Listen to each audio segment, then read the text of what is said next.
Bem, senhoras e senhores, será dado início então ao talk show. É convidado para ser o mediador, o jornalista, diretor da revista Consultor Jurídico, Márcio Scher.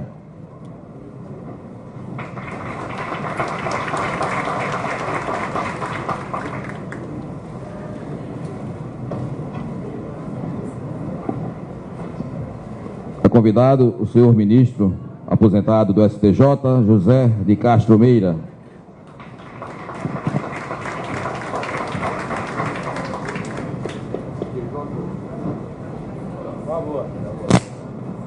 Convidado, seu ex-secretário da Receita Federal do Brasil, consultor tributário e presidente deste Congresso, doutor Everardo Maciel.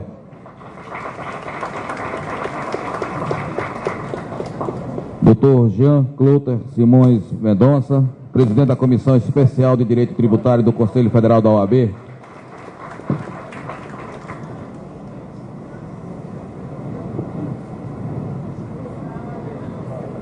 Professora doutora Mary Elbe Queiroz.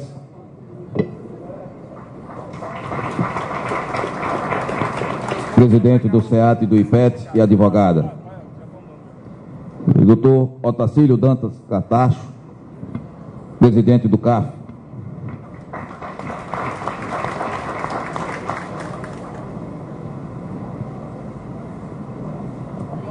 Anunciada a palavra do mediador, jornalista Márcio Scher. Boa noite. Como todo mundo sabe aqui, a tradução de talk show é jogo de peteca, né?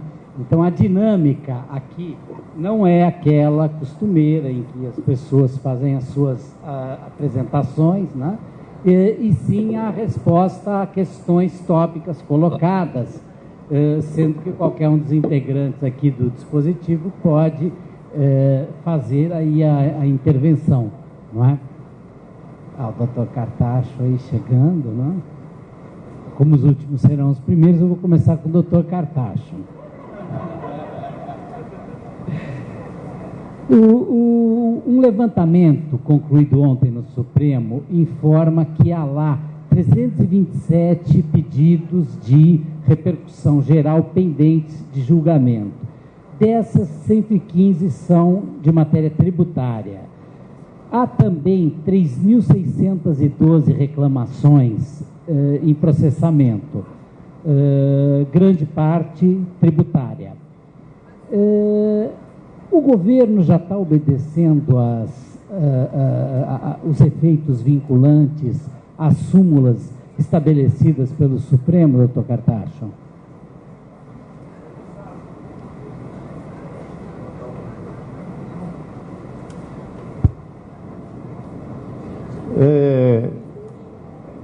Em relação ao CAF, Conselho Administrativo de Recursos Fiscais, o regimento interno determina que seja aplicada as decisões do Supremo e em matéria de constitucionalidade, de matéria decidida pelo Supremo, e também os retivos do Superior Tribunal de Justiça.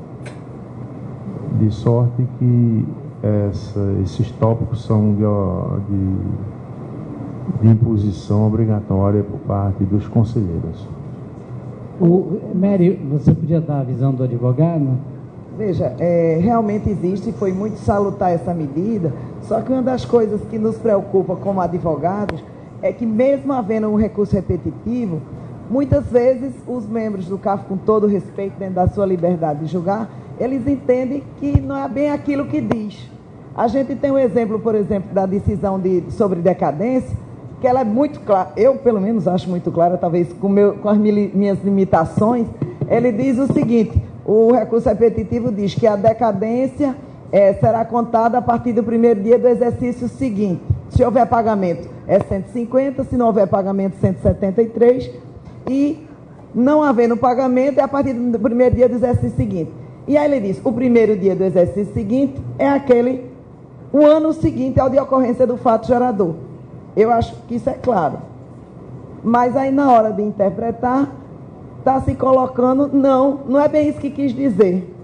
Ele queria dizer que a partir do primeiro dia do exercício seguinte, aquele que ele poderia ter sido lançado, que é o que está no CTN. Então, realmente, eu entendo que isso, apesar de existir como medida salutar o recurso repetitivo, essa norma, na hora da aplicação, ela está havendo uma certa interpretação do que está escrito, e isso gera uma certa insegurança. Obrigado, Mary. Eu vou agora... você quer comentar também, já? Alô? Bem, aproveitando que eu também sou conselheiro do CAF, né? Eu entendo que a súmula vinculante como recurso repetitivo, eles tiram um pouco o trabalho do julgador do CAF, deixa o trabalho para a ministra e deixa o trabalho para os ministros do STJ. Mas, de qualquer forma, eu gostaria de dizer para a doutora Merielbe que o julgador do CAF, ele tenta aplicar da melhor maneira possível as súmulas tanto a vinculante quanto do STJ, vinculante do STJ do repetitivo do STJ quanto a vinculante. Até porque é uma obrigação nossa aplicar. Agora, de qualquer forma, eu acho que há um engessamento de interpretações e não tem muito para onde ir. Você tem que aplicar a súmula da forma bem clara e sem margem para interpretações. Na nossa turma, por exemplo, a súmula da decadência, né, ela é aplicada da forma que foi falado aqui. Então, eu não vejo assim muita dificuldade nessa interpretação. Obrigado.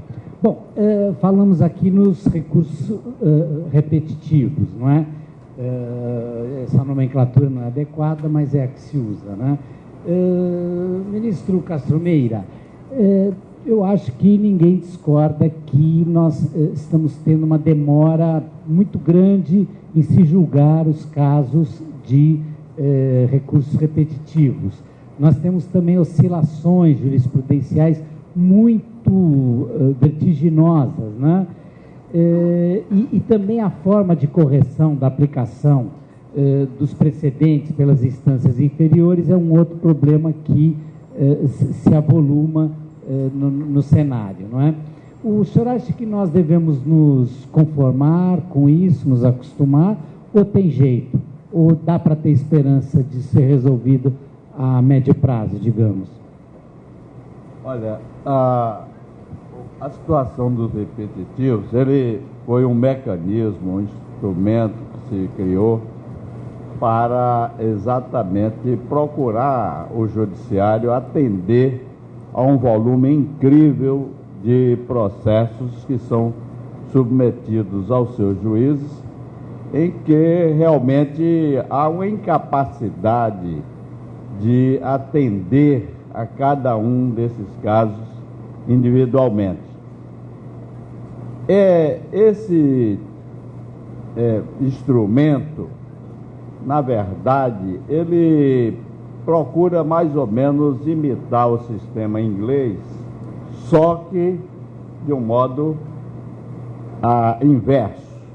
Em lugar de se aguardar que aquela jurisprudência se firmasse ao longo do tempo, aliás, a ministra Carmen fez aqui realmente uma incursão nesse ponto, que é preciosa, exatamente, que 1, 2, 3 casos ainda não constitui jurisprudência, é preciso que haja um conjunto de decisões assentadas naquela espécie. Em matéria tributária, muitas vezes isso é dificílimo se fazer, porque a maioria dos institutos, aqui se falou Instituto Pressão e Decadência, que são matérias que são institutos mais ou menos seguros, mas grande parte das questões que são colocadas sofrem contínuas alterações.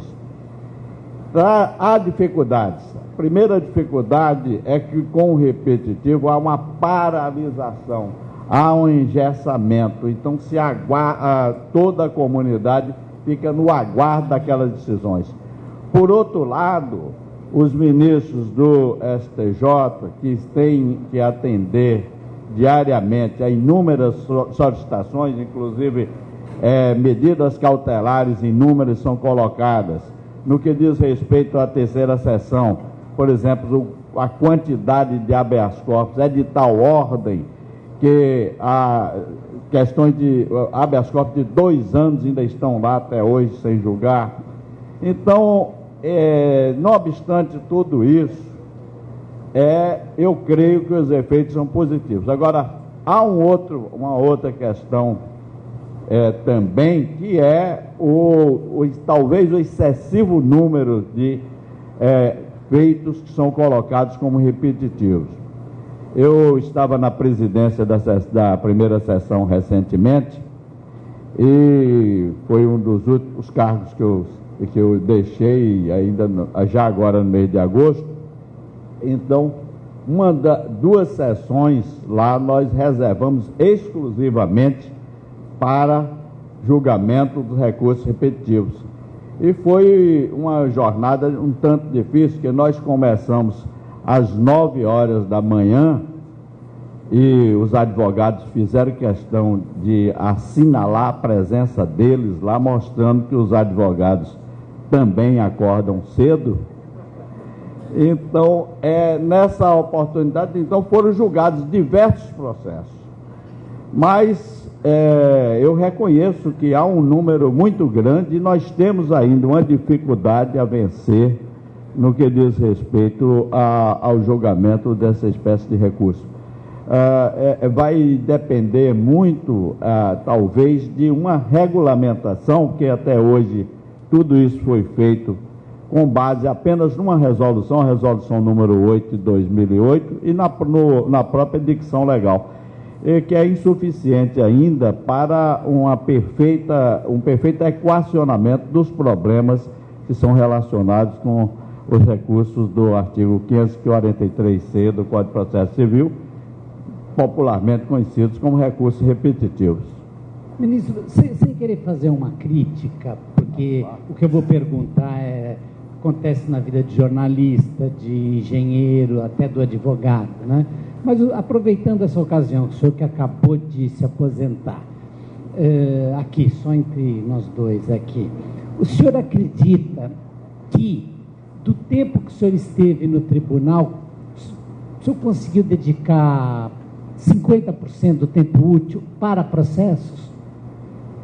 Acho que mais. Mais que 50%? Mas, com certeza, não. Então,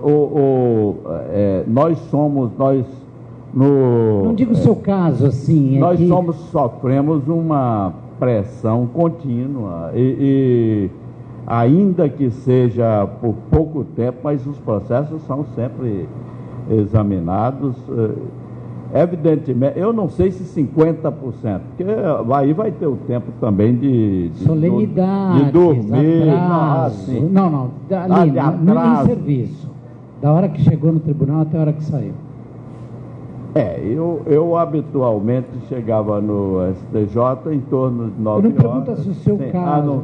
Mas aí eu não sei bem sobre os outros, porque o STJ separa muito a gente. Quem conhece lá sabe que nós temos um sistema de plumadas em que no meu prédio tem um outro colega, mas o outro colega entra no outro elevador. Eu só vejo os colegas que descem na mesma plumada minha no mesmo elevador, de tal modo que eu só tenho uma visão conjunta dos colegas quando se trata de uma assembleia, de uma convocação do pleno chamada.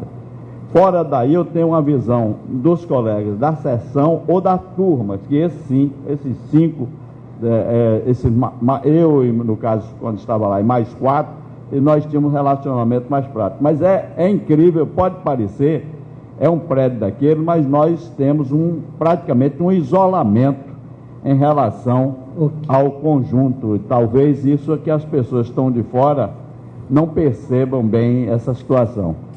Tá bom, obrigado, ministro. O doutor Everardo, falando de guerra fiscal e guerra dos portos, né? A resolução 13, ela conseguiu melhorar alguma coisa? Essa questão da sobreposição de tributos, ICMS, ISS, IPI, PIS, COFINS, etc., como é que o senhor vê isso aí? O senhor vê luz no fim do túnel ou só túnel no fim da luz? Bom, vejamos, a resolução 13, ela cuida especificamente daquilo que a imprensa chamou de guerra dos portos. Então nós estamos falando apenas de ICMS. Sim, eu não formulei bem. apenas de ICMS. E ICMS numa determinada hipótese. Quer dizer, na hipótese em que ocorre uma importação, e estamos falando da incidência de uma determinada alíquota, a alíquota de 4%, aplicável na operação interestadual subsequente. É isso que existe. A Resolução 13, né, para produzir esta Resolução 13, o Senado Federal fez uso de sua competência, que é de fixar alíquotas interestaduais. A fixação de alíquotas interestaduais, essa competência, tem que ser vista como a competência que detém o Senado para estabelecer a partilha horizontal de rendas. Quer dizer, numa operação interestadual, uma parte do imposto fica no estado de origem, uma parte do imposto fica no estado de destino. E quem vai determinar, parametrizar esta partilha é justamente o tamanho da alíquota interestadual. Esta é a competência do Senado Federal. Um artigo da Constituição específico, o artigo 155, parágrafo 2º, inciso 12, letra G, diz que a concessão e revogação de benefícios fiscais, vale dizer, a competição fiscal e a restrição à competição fiscal ilícita é fixada por lei complementar. Então, se trata de um desvio desta finalidade, desta norma, que é uma norma para fixar a partilha. Ela foi utilizada para enfrentar guerra fiscal. Esse é o primeiro ponto para dizer o seguinte: na meu entender, esta Resolução 13 do Senado Federal é inconstitucional. Me abstraindo disso, além de inconstitucional, ela é inoperacional.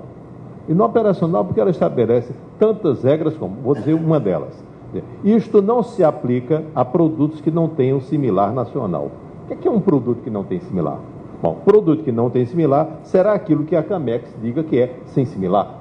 Mas sem similar não é uma expressão objetiva.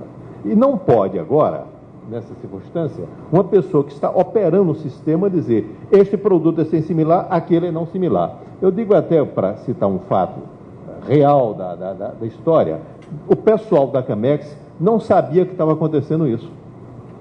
Há situações tão extravagantes que estabeleceu que esta regra não se aplica no caso da importação de gás, se entenda, importação de gás da Bolívia pelo estado de Mato Grosso do Sul, para mostrar o grau de casuísmo. Pois bem, dito tudo isso para mencionar o seguinte: é tão complexa que já foram normas, votaram norma, queria abrir segredo comercial das empresas para saber uma outra coisa, que é o conteúdo nacional do produto. Eu quero resumir para dizer, num aspecto é inconstitucional, no outro aspecto é a norma de pior qualidade que eu já vi na minha vida, e eu faz muito tempo que trabalho nessa área. Ok. Quer fazer algum comentário, Mary? Eu queria só fazer o seguinte: Everardo, eu acho que você é uma das pessoas do Brasil que já mexeu mais com tributos, que entende bastante, talvez um dos que entenda mais. Tem solução ou não tem solução nessa complexidade do sistema tributário? Bom, aí fiz essa pergunta para dizer assim: primeiro ponto, todo sistema tributário é complexo. Então não tem solução. Não.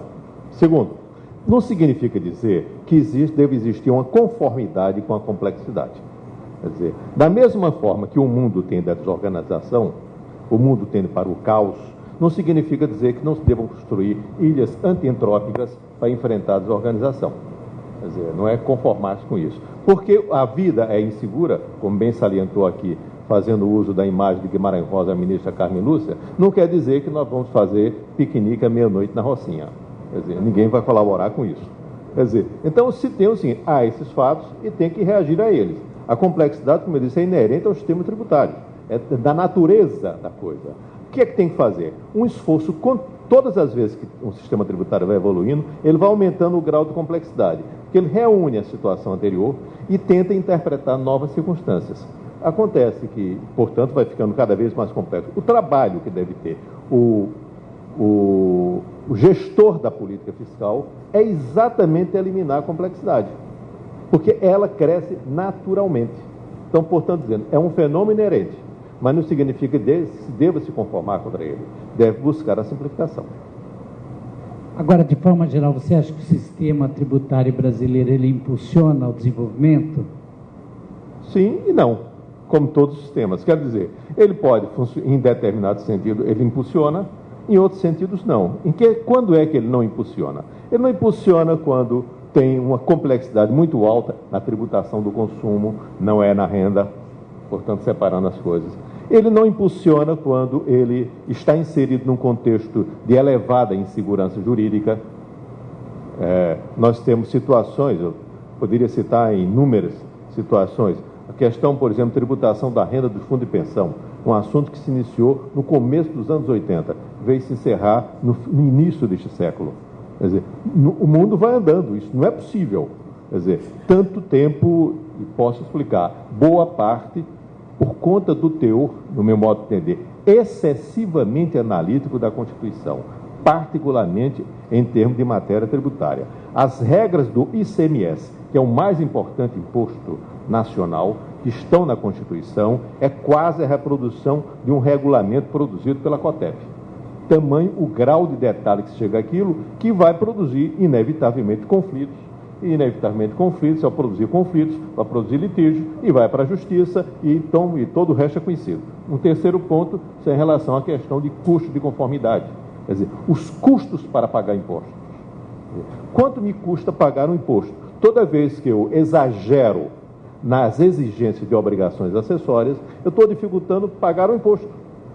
Eu não vou entrar em detalhes, porque levaria muito tempo, mas eu posso dizer o que eu senti, e se alguém já fez aqui, sentirá a mesma coisa. Tente pagar FGTS de empregada doméstica. Eu vou só dizer o seguinte: eu, entendendo do assunto, levei 6 horas para conseguir fazer uma licença para recolher o tributo. É o que é, né? Doutor Jean-Claude, instabilidade normativa. Como é que o senhor analisa o efeito nocivo dessa situação, desse quadro de instabilidade que nós vivemos? Tivemos ontem o fim da RTT, não é? Nós temos essa questão da instrução normativa 1397, esse desrespeito a tratados contra a dupla tributação, ou seja, que peso que o senhor dá a esse mal que nos aflige? Bem, na verdade, nós temos muito problema para a interpretação normativa. E começa pelos vários tipos de tributação que nós temos. Nós temos a cumulatividade, nós temos a não cumulatividade. Então, eu como julgador, todo dia eu sou surpreendido com uma matéria nova, por incrível que pareça. Semana passada mesmo eu estava julgando o CARF, já chegou uma matéria nova aduaneira que nós nunca tínhamos visto. E olha que eu estou há 6 anos no CARF. Então a normatização, na verdade, ela tem que ser feita de modo interpretativo e sempre aplicando a norma maior, que é a lei, porque é o que nós podemos fazer no CARF. A questão de constitucionalidade, ela não é abrangida pelo CARF. Mas como eu consegui assistir bastante palestras aqui, uma situação muito interessante que às vezes nós não temos uma norma clara, o que é pior. Quando tem uma norma clara, você consegue julgar ou até o contribuinte consegue lançar corretamente. Agora, como foi explicitado aqui, por exemplo, o que é insumo na não cumulatividade do PIS e da COFINS? Se não tem norma clara, você começa a se socorrer de outras normas, como a norma do IPI, a norma do IRPJ. Como é que fica essa situação na hora do julgador? Então, só para vocês terem uma ideia, o doutor Cartacho, que é um grande presidente do CARF, ele faz seminários para a gente debater situações que não são normatizadas, porque normatizada é fácil. Se tiver uma norma de exportação, uma norma de importação, você vai lá e aplica. Agora, o problema é a norma que falta clareza, que é obscura e que às vezes até é contraditória. Houve uma reunião da Comissão de Direito Tributário da OAB Nacional em Recife esta semana. Temos alguma novidade aí, uma decisão, alguma iniciativa? Perfeito. Nós hoje tivemos o prazer, até agradecer o nosso vice-presidente, doutor Gustavo, que gentilmente, com o convite da doutora Merielve, proporcionou para a gente trazer a Comissão Nacional de Direito Tributário para Pernambuco. e nós fomos fazer a nossa reunião no Instituto Ricardo Brenan, com a presença do professor Souto, que é uma sumidade.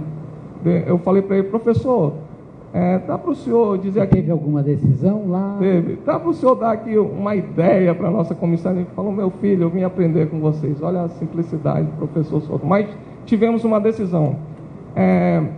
O Conselho Administrativo de Recurso Fiscal, junto com a OAB, nós estamos tentando normatizar algumas situações, como, por exemplo, a questão da atuação dos advogados nos conselhos administrativos. É uma situação que preocupa muito a gente. Então, foi pauta do dia. E, além disso, poderia aproveitar aqui um momento para dizer algumas realizações da Comissão de Direito Tributário. Nós estamos elaborando uma proposta de lei para o Código de Defesa do Contribuinte. Qual é a intenção da OAB? A intenção é que sejam respeitados de normas gerais aqueles princípios constitucionais de ampla defesa, princípios constitucionais do conhecimento que tem contra você. Por incrível que pareça, uma das decisões do Conselho Pleno é atuar num processo para que o contribuinte possa ter informação dos seus dados, que muitas vezes são negadas essas informações. Outra situação interessante que tem o apoio da OAB, iniciativa do Dr. Cartacho, é a Lei Geral do Processo Administrativo Fiscal. O que pretende essa lei? O Dr. Cartacho pode até explicar melhor. Normatizar de forma geral todos os tribunais administrativos, no âmbito federal, estadual e municipal. Alguma proposta no sentido de encurtar prazos para evitar o prolongamento infinito do processo? Eu diria o seguinte, que os prazos eles estão justos, vamos chamar, os prazos são honestos. O problema é a quantidade de processos. Imagine a ministra com 3.000 processos para julgar. Eu fico imaginando eu, que tenho na minha caixa de processos 80 processos. É uma dificuldade. 3.000, eu acho que eu não sei o que eu faria realmente para julgar. Então, eu vejo que o problema não está no prazo, e sim na quantidade de demanda. E se tem essa demanda grande, voltando à primeira pergunta para concluir, é que a norma não é clara. Se a norma fosse clara... Márcio, doutor, realmente eu quero até agradecer que o CARF finalmente abriu a salinha do advogado, né? Agora nós temos lá a salinha com computador, né? Porque antes a gente era maltratado e eu sempre criticava. A gente queria um papel, não tinha nada, mas agora temos uma salinha lá, assim, muito chique até, né? Mas eu sempre critiquei a comissão da OAB, sei que o senhor está assumindo agora, exatamente que a OAB se preocupa muito com o processo judicial e esquecia o processo administrativo. Então, a gente que lida bastante nas duas áreas e lida muito com o processo administrativo, se ressentia muito dessa participação. Então, realmente é importante que haja essa lei, mas que não fique parada, nem que fique fechada só na comissão, e que seja aberta para que a gente possa opinar e dessa troca de experiências e se concretizar, porque senão fica em mais uma norma abstrata e etérea. Eu ia até complementando, no começo do ano eu não era nem o presidente da comissão e nós fizemos uma reunião, inclusive com a presença da doutora Merielve no Conselho Federal, que era realmente para ver a situação daquelas primeiras ações populares. Então, o que acontece? A OAB também tem uma coisa muito interessante que eu preciso passar para vocês. Nós não temos o poder decisivo, poder impositivo. Nós temos, vamos dizer assim, não é um poder, nós temos que fazer política. A OAB pede. O advogado, como falou o vice-presidente Michel Temer, ele pede e ele é acostumado com a contestação. Então, o que nós temos que fazer, e foi isso, hoje a reunião em Pernambuco, ela foi aberta para os advogados, e nós tivemos a presença de vários advogados, porque a OAB, ela não é da Comissão de Direito Tributário, a OAB, ela não é da diretoria, a OAB, ela é de toda a comunidade. Mas isso está acontecendo agora, abrindo um pouco a OAB, porque esse ano, pela primeira vez, em 7 anos de advogado, foi que entrei lá no prédio da OAB Federal, né, exatamente como uma forma de vocês estarem abrindo, que era uma caixinha muito fechada, né? Bem, nós queremos que o Estado democrático de direito... Chega ao AB, chega ao AB. Eu falo o seguinte, eu estou no meu segundo mandato de conselheiro federal e cada dia a gente se apaixona mais pela OAB e eu quero dizer para os advogados que a comissão está de portas abertas para sugestões e, às vezes, doutora Meriel... Obrigado. Como é um talk show, a gente pode falar, mas desculpa um pouquinho, mas nós fizemos a reunião dos presidentes de comissão de direito tributário de todo o Brasil, em João Pessoa, estava até presente o doutor Cartacho lá. Aí começou um presidente, olha, doutor Jean, presidente, eu acho que nós temos que colocar um impostômetro em toda a capital. Excelente ideia, mas eu quero a efetivação. Você deu a ideia e na próxima reunião, você me traz o que você fez para que seja efetivado. Porque realmente a gente não pode ficar no abstrato só das ideias. Tem que efetivar aquilo que nós temos como meta. Tá bom. Doutor Cartacho, é verdade que os conselheiros que votam com contribuinte na questão do ágio não têm os mandatos renovados?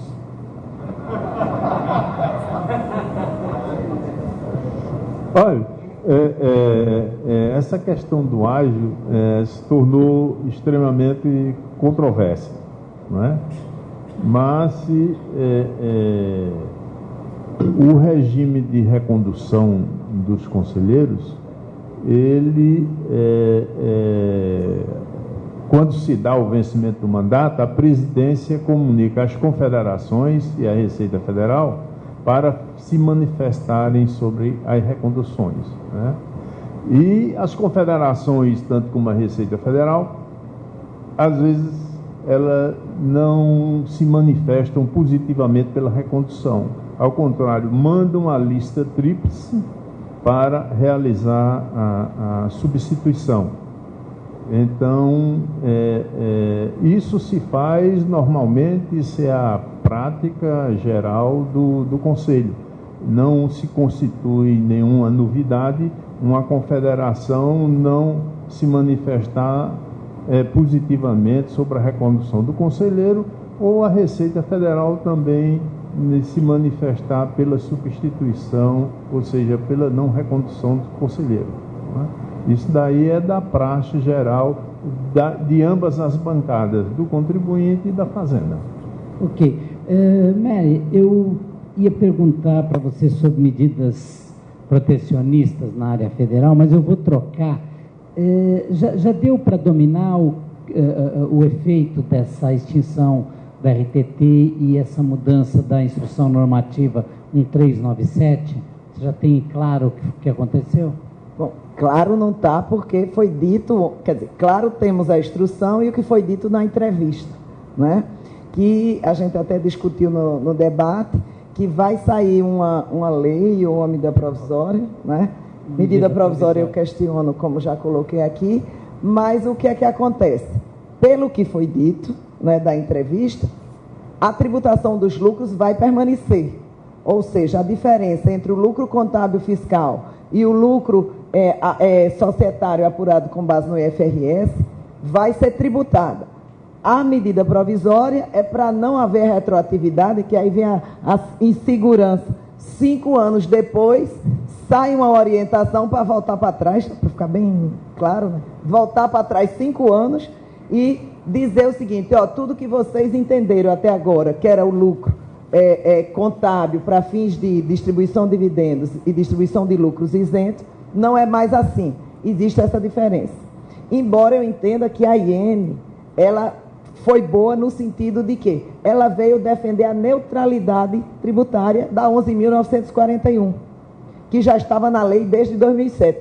O problema é que eu acho que tenho certeza, ela ultrapassou a competência de uma IN e legislou de uma forma diferente do que tem na lei. Everardo, você entende dessa forma? Bom, eu entendo basicamente a mesma coisa, só com pequenos detalhes. O que nós fizemos foi o seguinte, esses fatos evidenciam uma extraordinária descoordenação de governo. O Brasil resolveu adotar o IFRS, International Finance Standard, Reporting Standards, chamado acho que até exageradamente, de normas internacionais de contabilidade. Eu digo, não são normas internacionais de contabilidade, porque essas normas não são adotadas por Estados Unidos, por Rússia e por China. Então, nós já começamos a desconfiar que são internacionais, mas não muito, né? É um pouco não internacional. Então, resolveu adotar isso. Só que não cuidou de conciliar os conceitos contábeis associados a essas normas com os conceitos, os mesmos conceitos adotados na legislação fiscal. Aí ficou o mesmo conceito que tem uma expressão contábil distinto da expressão fiscal. Aí foi aí que alguém se tocou nisto, aí saiu, por medida provisória, um regime tributário de transição. E virou permanente. Como tudo no Brasil. Não precisa esquecer que o decreto, que eu chamava número 1, a ministra me corrigiu, ele ganhou o número 1 depois, da República, criou em caráter provisório a República e a Federação nesse país, em caráter provisório os estados, e foi assinado pelo chefe do governo provisório, Marechal Deodoro da Fonseca, que é essa coisa que existe desde 1889. Então, esse é o nosso provisório, é muito do gosto brasileiro. Mas voltando, então tem esse RTT do outro lado. Aí veio a Justiça Normativa e disse, olha, o que tem que publicar 2 balanços, e o fiscal é fiscal, o contábil é contábil. Acontece que no curso dessa legislação, alguns apuraram pelo contábil, outros apuraram pelo fiscal, e se vale um, se vale outro, uns ganham, outros perdem, vale tudo. Então, o que eu acho que a primeira coisa a fazer disso, quer dizer, eu vi os comentários pela imprensa, estão noticiados ontem, de que sairia uma medida provisória para dizer, vamos esquecer o passado. Mas defina um conceito final. E o futuro? O futuro quer dizer, vai ser agora o seguinte, continuaremos na transição. Quer dizer, é uma coisa lamentável. E isso a empresa, o contribuinte, sofre diante da insegurança. Imagine, ele vai fazer hoje uma coisa, que daqui a 5 anos de novo pode novamente mudar, que foi a história da interpretação do AGE, e isso afeta, sim, o desenvolvimento, a economia, afeta o emprego e afeta os investimentos. Nesse ponto, Everardo, você tem nesse ponto, não, em vários pontos você tem razão. Mas é um ponto a mais que você tem razão, que precisa se repensar de uma forma mais global, continuada, porque pensa-se no momento, para tapar um buraco, é uma determinada medida, e aí depois pensa outro, para ajeitar aquela, pensa outro, e aí como é que fica? Uma empresa, ela trabalha de uma forma diferente. Meriel, devo chamar a atenção, olha, isso não é apenas em relação à determinação da base de cálculo para efeito de distribuição de resultados com isenção, mas é também sobre juro remuneratório do capital próprio. Equivalência patrimonial. Equivalência patrimonial. E também ágil, quer dizer, portanto, tem reflexo em todas as áreas. Precisa colocar isso. Por isso que eu falei pela imprensa, pela televisão particularmente, eu digo, é um caso típico de esquizofrenia tributária. O ministro Cassumeira... Márcio, eu só continuar aqui. Eu sei que você não está mais lá, mas eu fiquei com curiosidade. Como não se chegava a um acordo, acho que desde o tempo da época de doutor Cartacho, não chegava a um acordo se teria 2 balanços, 3 balanços, um balanço ajustado. Aí, será que eles resolveram, assim, colocar o bode na sala para criar um impacto? Talvez imaginar a ideia do balanço. O balanço faz isso. Então são 2, não um. Vai de uma ponta a outra. Deve ser isso, a interpretação. Ministro Cassumeira, quer dizer, a exposição da Mary e do Everardo mostra um cenário bastante incerto, bastante inseguro. Como é que é para um juiz receber esses litígios, essas disputas, nesse nível de incerteza? Certamente não é nada bom, porque o tempo gasto nas meditações, nas reflexões, pesquisas sobre uma matéria dessa é de tal ordem que ele poderia, ao mesmo tempo, estar numa questão mais simplificada, resolver pelo menos 10 vezes mais. Mas, além disso, há um problema nosso, é que essa questão vai repercutir em todo o território nacional, vão ser passados por diversos juízes federais, depois ser submetidos aos diversos tribunais regionais. Nós temos hoje 5 regionais federais, mas também isso repercute, vai repercutir no fim nos Superior Tribunal de Justiça. Imagine como a complexidade que tudo isso se reveste, envolvendo diversos advogados, a tomada de pareceres, tudo isso vem, afinal de contas, encarecer a solução de um problema e, no final, é aquele problema que foi colocado no início aqui, já pelo doutor Everaldo, que da transferência, Everardo, desculpa, eu sei tanto disso e na hora ainda troquei. Então, é mais um custo que eu vejo e um desestímulo ao desenvolvimento, um entrave, porque representa no final para a empresa um desestímulo. Eu acho que quanto maior for a certeza, quanto mais forem simples as normas, mais haverá por parte do contribuinte a facilidade de recolher o tributo e muitas vezes afastar o litígio sobre a maioria dessas matérias. O que nós temos visto hoje, infelizmente, já se disse hoje, foi dito aqui nesse congresso, é que muitas vezes nós viramos a pirâmide. Em lugar de colocar a Constituição em primeiro plano, para só depois vir as normas ordinárias, etc., com aquelas resoluções, instruções e portarias, muitas vezes as portarias, as interpretações fiscais é que se sobrepõem a todas as outras normas, de tal modo que gera toda essa balbúrdia fiscal que está acontecendo nesse momento e que foi aqui muito bem focalizada durante esses 3 dias aqui, com os diversos palestrantes que nós tivemos aqui a oportunidade de ouvir. Mudando um pouquinho, Jean-Claude, como é que você vê a resistência da Receita Federal em relação ao aproveitamento do ágio, mesmo tendo vindo por uma resolução indutora? Eu realmente fiquei pensando em todas essas normas e o professor Souto falou uma frase muito interessante. Nós vivemos uma inflação legislativa tributária. Então, qualquer situação como a exposta aí é uma situação contraditória. E realmente,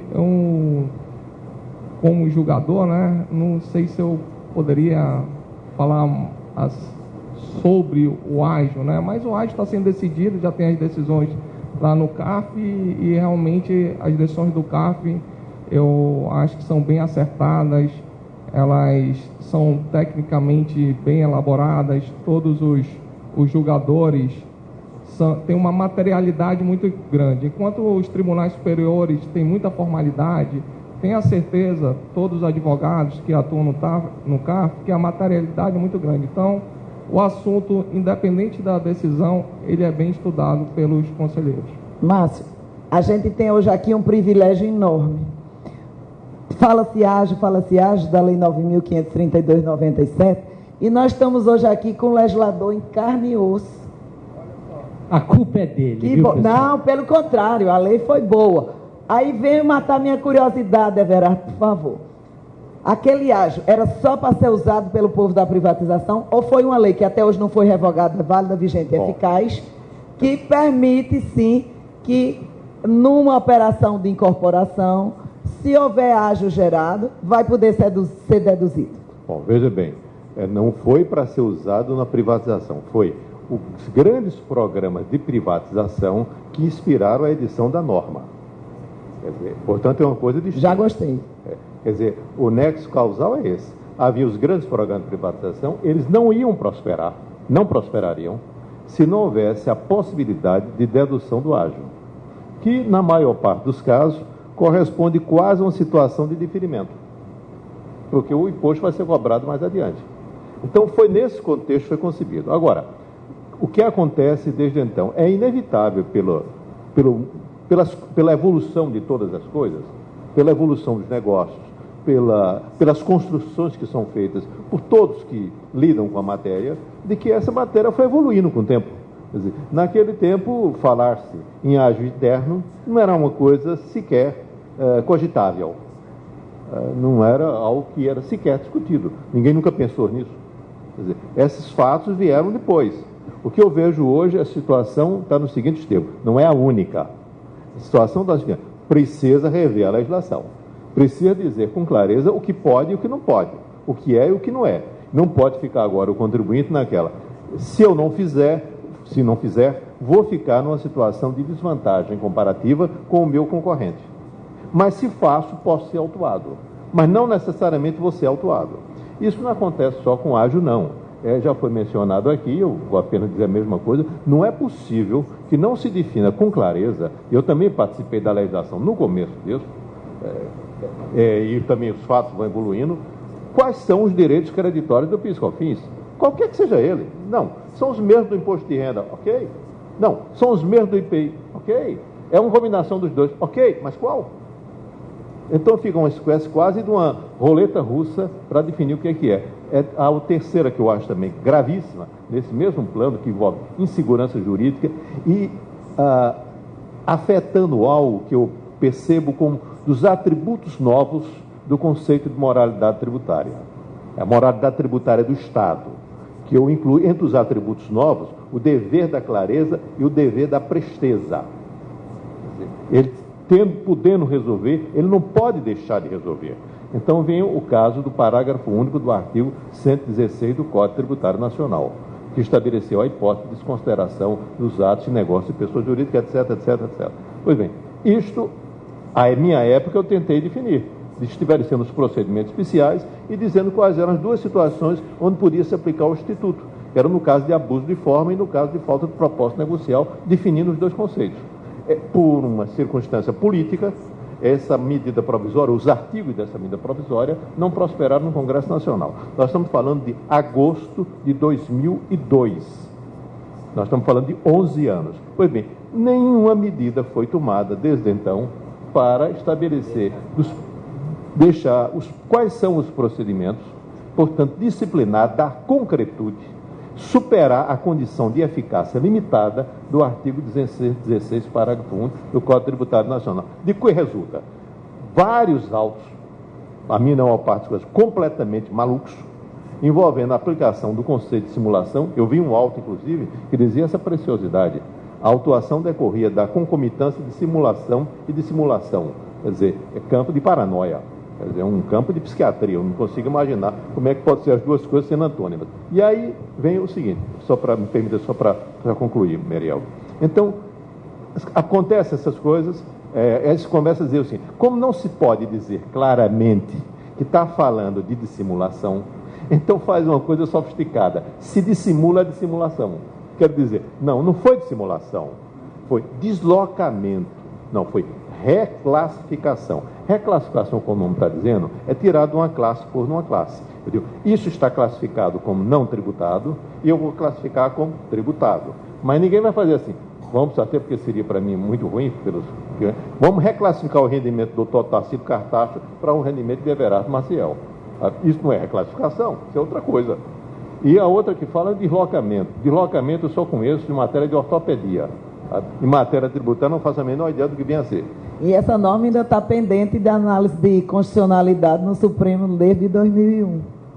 Doutor Cartacho, o que lhe pareceu a análise feita pelo doutor Everardo? O senhor concorda com o posicionamento dele?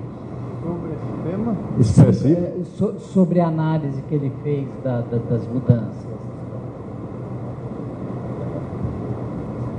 Olha, essa matéria da regulamentação do regime transitório, né, realmente foi mal conduzido pela administração tributária. Né? Essa matéria, eu tentei retomá-la no segundo semestre de 2010, entendeu? Mas não se chegou dentro do próprio corpo técnico da Receita, há um consenso sobre essa matéria. Quanto à matéria do ágil, se propôs uma solução no segundo semestre de 2009 e outra proposta no primeiro semestre de 2010. Mas, infelizmente, essas propostas não prosperaram, ou seja, não emocionaram o escalão mais alto. Doutor Cartacho, o Jean-Claude comentou aí sobre as sugestões em relação ao processo administrativo. O senhor, com toda a sua experiência de CARF, arbitrando esses contenciosos, esses litígios, o senhor apresenta para a administração tributária alguma sugestão no sentido de racionalizar e melhorar o processo administrativo? Porque o senhor está num ponto ali, num posto bem privilegiado para isso, não? O contencioso administrativo federal, ele sofreu duas reestruturações importantes. A primeira foi a unificação dos 3 conselhos, né? Porque nos 3 conselhos havia, no âmbito desses 3 conselhos, muitas disfuncionalidades e muito retrabalho. Você imagina que tinham 3 presidentes, 3 secretarias executivas, 3 orçamentos, e então havia essa duplicação, e o Conselho hoje ganhou estrutura típica de tribunal, estrutura realmente weberiana, piramidal, e hoje tem uma presidência e tem a primeira, segunda e terceira sessão que cuidam das atividades finalísticas, ou seja, de julgar processo, uma secretaria executiva que desenvolve atividades de logística. O contencioso federal hoje, ele não tem mais processo em papel, ele está 100% informatizado. Estou me referindo à segunda mudança, a segunda reestruturação. O e-processo é um grande condomínio da Receita com o Conselho e com a Procuradoria. Então, o contencioso federal hoje não existe mais processo em papel. Os autos de infração, eles já nascem digitais, são julgados em forma digital pelas delegacias da Receita de julgamento e também são julgados digitalmente no Conselho e remetidos para execução e posteriormente para a Procuradoria. Recentemente concluímos a homologação do DW, que vai ser o grande gerenciador, que vai informar a administração do Conselho, os estoques de processo, a distribuição dos processos por Câmara, por sessão e por conselheiro. Nossa meta agora a alcançar é reduzir o tempo de julgamento, já que nós dispomos de uma cultura nova, que é a cultura digital. Ou seja, nós saímos da cultura do papel, da cultura da era de Gutenberg, para a cultura digital. Isso trouxe muitas vantagens. Então, nós temos que administrar hoje essas vantagens para exatamente encurtar o tempo de julgamento. Trabalhar com um horizonte de julgamento bem mais curto, já que o Conselho hoje é um órgão exemplar em matéria operacional, ou seja, tanto na sua forma organizacional, como no seu trabalho através da plenitude do processo digital. O site melhorou, certo? Já estamos tendo acesso à jurisprudência. No ano passado eu critiquei, olha, já melhorou, já estamos tendo acesso à jurisprudência. A jurisprudência, nós fizemos a automatização da jurisprudência. Como o banco de dados de acordos do Conselho tinha sido desmantelado. Então, nós remontamos esse banco e hoje, quando o relator do acordo e o presidente assina o acordo, ele sobe para a secretaria, automaticamente ele sobe sem nenhuma intervenção humana para o banco de acordos, e aí ele está flanqueado para a pesquisa através de palavras-chave. Obrigado, presidente. Eu só queria, sim, por curiosidade, só dizer um dado aqui, consignado. Semana passada nós julgamos um auto de infração de 2011.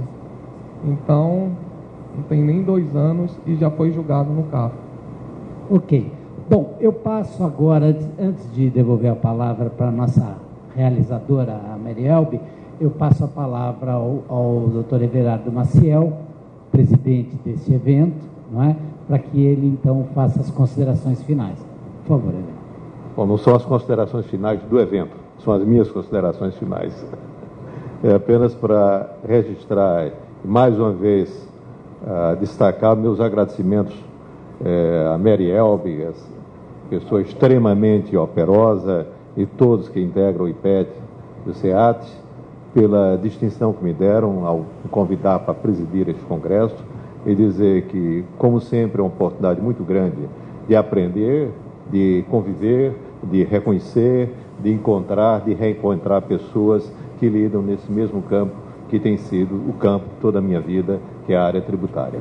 Portanto, eu quero registrar mais uma vez meu muito obrigado.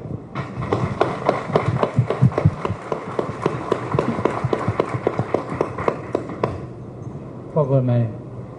Bom, quero agradecer a todos, agradecer a Everardo, que esteve aqui os 3 dias conosco, toda a mesa, os congressistas, e dizer que mais é um momento de emoção encerrar mais um congresso. Estamos no 13º congresso, todos os anos a gente está aqui juntos. Esse ano já tivemos mais uma novidade, que foi a publicação de um livro com trabalho dos autores, de vários palestrantes, e convidá-los para o nosso 14º congresso, que não será em 2014. Ano que vem, infelizmente, não faremos congresso, mas em 2015 já se preparem, que de 7 a 9, né, vai já aparecer a data, de 2015, estaremos aqui no nosso 14º congresso, e agradecer a vocês, porque sem vocês não teríamos esse evento todos os anos. Obrigada.